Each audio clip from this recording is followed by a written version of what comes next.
And it said, women are looking at the men differently now. They're asking, hey, can you fish? Can you hunt? Can you fight? Because it's that way now. And my son said to me when I was talking to him about it, he said, you know, the bad thing about it is these young boys with who have been feminized don't even see that this was a plan. Because I told him when I was growing up, if this happened when I was 10, 12, 13 years old, I wouldn't be as worried, because every man in my neighborhood had a fucking rifle. Everyone. That's when this system was afraid of us, because they knew we weren't going to be the only ones to die if you came down our street in a tank. We have been weakened, people. We have been denatured. Because if we want fish, we got to go to them to get it. If we want clean water, we have to go to them to get it. And who can tell how clean that is? If we want anything, we have to go to them to get it. We have got to change. We have got to change. And I know that you guys get upset with me when I talk to you about this, but this is on us. This is our land. The ADOS people don't want to accept that this is our land, but those of us who know that we are Aboriginal and that we are Indian, we better come together. It's not about how much money we can get for what we talk about. It's not about Cash App. Because Cash App ain't going to save us. We going to have to save us. I never thought that I would be the type of person to bear my feelings the way I'm doing it right now. I never thought I would.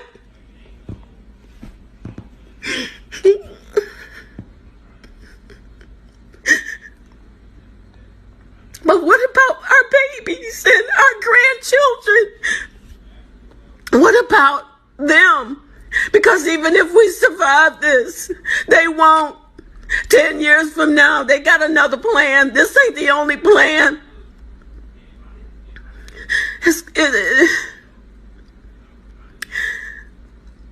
I guess I'm really saying more than I planned to say, and I apologize for that. But we better take our lives into our own hands. We better start now. Even if it means just going to your neighbor next door. I told my son, I said, if this happened when I was young, I wouldn't be worried about it. Because if I got hungry, I didn't have to go to the store. I sat on my auntie's roof and ate cherries. And when we got tired of that, we ate berries. And when we got tired of that, we ate whatever they picked out of the yard. Or the bread that they made. We grew up on beans.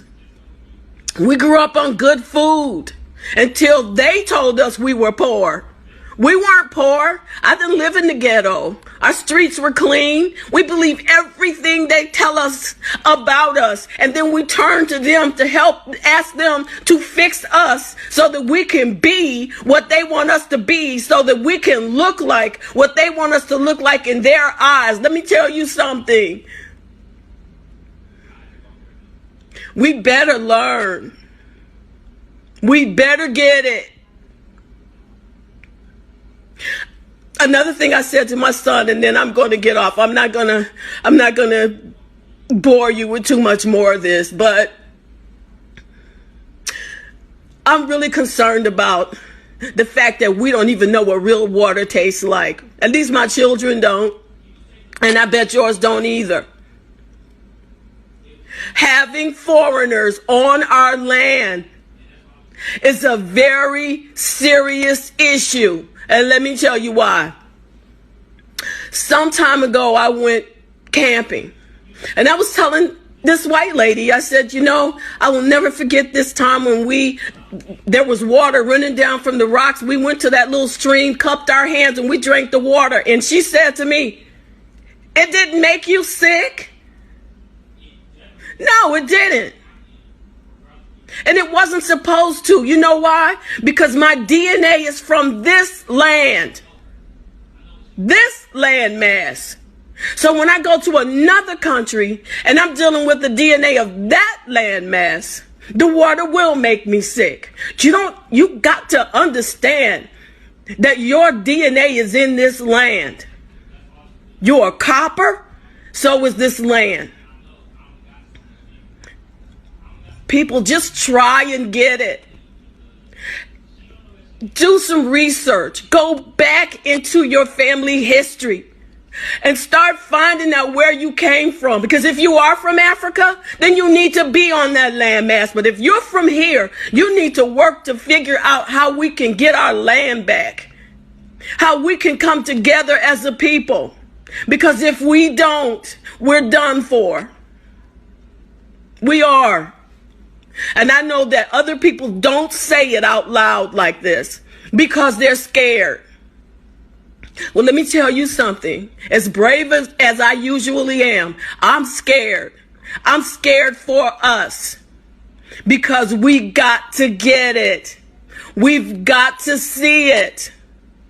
I don't care what religion you are. I don't care anything about that. It's about the bloodline. We're the same bloodline. We got to stop hating each other. We got to love each other enough to go to our next door neighbor and say, hey man, I'm your next door neighbor. We got to come together. We got to do like we used to do. We got to help each other mow our lawns. We got to start planting food in our yards. We need to get trees that bear fruit in our yard. So if you need something from me, I have it for you. Because I'm going to tell you, that's who we really are. And most of us don't even know, as Aboriginal people, we had the first World Trade Center. That's where they get it from. And it was a world trade, not a world buy. We bartered. We traded. Whatever we needed, we got from another country, and they did the same for us. And we've lost that. We've lost that care for each other and that taking care of each other. It's always about the money. What can you give me if I help you? We better get out of that because that is not who we are as a people. So, I've ranted and